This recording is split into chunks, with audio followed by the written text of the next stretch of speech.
Mapo tayong lahat. Magandang hapon po.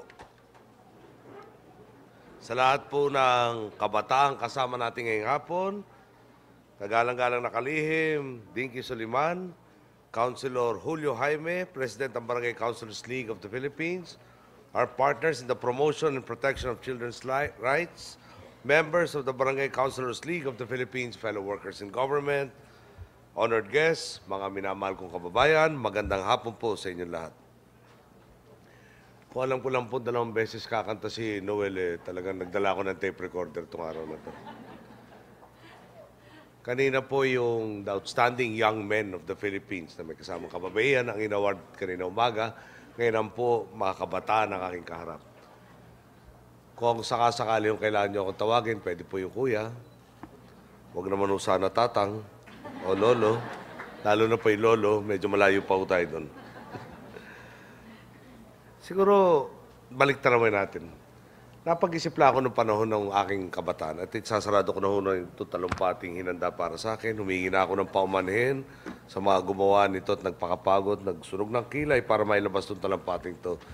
Ibang gusto ko sabihin ito ngayong hapon, pasensya na muna sila.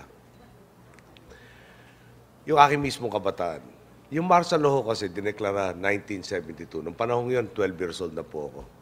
Hindi pa ako teenager, talagang bumaliktad yung mundo namin. Anong kinabukas ang hinaharap namin? Di tiyak. Anong karapatan namin? Depende kung ano igugugol o igagawad lamang ng diktador. Paano ka aasa na mas maayos sa buhay sa mga ganong sitwasyon? At talaga naman pong yung pamilya lang namin po naasahan namin doon. Tilang tapat na mga kasamahan at kaibigan. At yung mga ibang nanindigan, ipaglaban ng tama. Ngayon po, na tayo na nasa poder. Isa sa pinakamalaking kamalian at kakulangan kung kami ho ay mabibigo na palitan ang hugis ng mundo po ng isang Pilipino, lalo na kabataang Pilipino. Kung uulitin lang nyo ang pinagdaanan namin, talagang sobra pong kabiguan yan. At kami po ay nakangako sa harap nyo na pipilitin namin lahat ng aming magagawa na hindi po mangyari yan. Ano po mga hakbanging ginagawa natin ngayon? Kanina po doon sa ating maliit na drama, talaga naman pong nandun na lahat.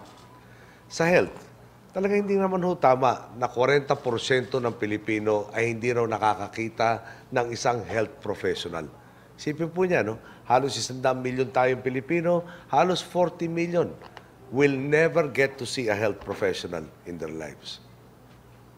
Bawat isang bata na namamatay, bawat isa pong nanay na namamatay dahil sa kakulangan ng kaalaman sa prenatal at postnatal care. Dahil nga hindi na rin makausap yung professional, ay talaga naman pong kasuklam-suklam na pangyayari at dapat iwasto.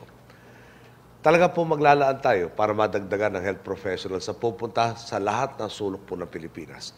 Sinusubukan na rin pong punuin ang kakulangan sa paggagamit ng teknolohiya tulad ng mga cellphone para makatulong sa pagdadiagnose ng mga pasyente, lalo na sa liblib na lugar. Gagamitin na rin po yung internet para yung dalubhasa ay maging kaabot-abot sa lahat po ng ating mga mamamayan. Sa budget po ng Department of Education, tanda-tanda ko po sinabi sa akin ng aking ama, mag-aral ka na mahusay. Dahil ngayon kanya baka sikat ka, bukas laos ka na. Ngayon kanya baka mayama ka, baka bukas mahirap ka na. Pero pag nag-aral ka mabuti at naipasok mo na talaga sa iyong isipan yan, habang buhay sa iyo na, yan pinaghirapan mong yan. Kaya naman po gusto ko maibigay rin ang oportunidad na ibinigay po sa akin ng aking mga magulang. Kaya naman po ang laki na idinagdag ng budget po ng ating Department of Education, sama na rin po yung TESDA at pati na rin po yung state universities and colleges. Bibigyan kayo ng estado ng pagkakataong paasensohin ang sarili nyo, pero sabi nga ng mga Amerikano, you can bring a horse to water, but you cannot make it drink. Ibig sabihin po nun, bibigyan kayo ng oportunidad. Kung hindi naman po kayo makikinig tulad ng bata kanina natulog ka agad sa klase, siguro walang mangyayari sa atin talaga yan. Sana gamitin nyo itong oportunidad na ito para mapaasenso ang inyong katayuan sa buhay at maiayos na rin po ang kalagayan ng susunod pang henerasyon. Yung ating pong itinulak at ipinaglaban na Conditional Cash Transfer Program, ano po layunin ito? Sa lumang pag-iisip o sa datihang isipan sa larangan ng siyensya na ekonomiya o pag-aaral ng ekonomiya, sabi po doon, pag lumalaki sa ekonomiya, dahan-dahan raw po bababa ang biyaya sa pinakamaliit na baitang na lipunan. Masyado matagal po yung tinatawag ng trickle-down theory. Napakatagal po matamasa nung nasa ilalim, yung pinakawalang-wala, di ba? Yung tamasa ng biyaya ng isang yumayabong ekonomiya. Kaya pinilit po natin yung conditional cash transfer. Sa isang larangan, pwede natin maisip parang salbabida to. Makatulong maiahon ng pamilya yung kanilang pangangailangan sa tuwing buwan. Pero hindi ho limos. Kaya nga conditional. Kailangan maniguradong nasa eskwela ng kanilang mga anak at manigurado rin po na naaabot yung mga dapat na alituntunin sa kalusugan. Nandiyan po yung pagbibigay, yung pagsusukat ng tamang timbang. Nandiyan na rin po yung pagbabakuna dahil hanggang sa ngayon, meron pa rin tayong namamatay na mga kababayan na pwede namang hindi nagkaroon ng karamdaman kung nabakunahan lang. Doon po sa 5 communicable diseases na binabanggit. Kakatapos ko lang po basahin yung report sa measles na talaga naman sayang. Bakit nagkaganon? Kung kami po, dahil sa tulong taong bayan na nakarating sa ating kinalalagyan ngayon, nakalimutan naman po ang sektor ng kabataan na pinakawalang kaya, di ba? Parang pinaka-disadvantaged, sabi nating at risk. Talagang sobra hong pagkukulang namin. At talagang mahirapan kami pag tinawag ng Diyos na harapin siya at masabing ginawa namin yung dapat namin gawin. Kaya doon po talaga nakatuon ang lahat ng pansin natin. Kami pong henerasyon na nauna sa inyo. Marami kaming pinagdaanan, marami kaming gustong iwasto.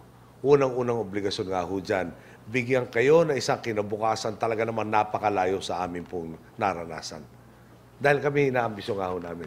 Pagdating ng panahon, tinawag na po tayo ng Diyos. Sabi nga ng mestra ko, finish or not finish, pass your paper. No? Pagdating ko sa puntong yon, kailangan po makalingon tayo at masabi natin di hamak talagang mas maganda ang iniwan kaysa sa ating pong dinatnan. Ngayon ho, makikiusap ako sa kabataan, nasa atin ngayon, pati na rin po yung nagbabata-bataan.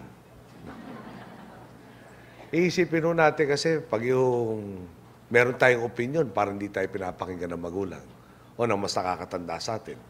Ginawa na nga kanta na isang batikang grupo po mga awit. Di ba? Sabi nila, batang-bata ka pa. Yeah. Pero sa totoo lang po, pag yung bata nagsalita, dahil sabi nga po sa Biblia, from the mouth of babes, yeah, talagang pag sa bata nagmula, sobra ang dating sa konsensya na nakakatanda. Kayo magiging tulay, di ba? Para maalala ang nakalimutan na dahil sa pagtahak sa hirap ng buhay. Kayo po ang magtuturong makabalik sa tamang landas yung mga taong talaga naman po matagal nang naliligaw. Dahil sa dulo po, mahirap talaga labanan ang katotohanan at yun po ang nagmumula sa inyong mga bibig. Sa dulo po, paalala ko lang, siguro karamihan sa inyo ngayon, wala pang 15 anyos. No? 18 and below yung kaharap natin dito. Ang buhay raw ng tao, sabihin na natin sa 60 years. No? O di kami ni Dinky, medyo malaki-laki na nakuha namin doon sa 60 to 70 years na yun. No? Pero kayo po, ang kinabukasan na mas malaking bahagi pa ng inyong buhay. Ano po ibig sabihin nun? Pag yung pinagtulong-tulungan natin ay nagkaroon ng resulta na talaga napaganda natin ating pong lipunan, ating pong bansa, ating pong pamumuhay, matagal niyong pakikinabangan to. Kami naman pong nauna sa inyo, baka kalahati, hanggang 3/4 na ng buhay namin na nakuha na namin. Pag nagkamali tayo, 1/4 na lang po titiisin namin. Kayo po yata baligtad 3/4. Di ba? Kaya mas importante, mas makialam kayo, mas makilahok kayo, at kayo ho ang maging talagang gabay na rin nung gumagabay sa inyo. Ipaalala nyo, no? Doon sa mga nagbibigi-bigihan na ngayon, nagbubulag-bulagan, nagiging pipi, kunyari, na talagang lahat tayo may obligasyon sa ating pong kapwa. Pag may naiwan, lahat ho tayo hindi angat. Kailangan po sama-sama tayo sa pagbabagong tungo sa mas maganda nitong ating lipunan. At doon po, asahan nyo, hindi kami titigil ng lahat ng inyong pinagkatiwalaan na talagang maging katotohanan. Ito pong inaasam-asam natin ito. Talagang panahon na mangarap muli. Magandang hapon po. Maraming salamat sa lahat.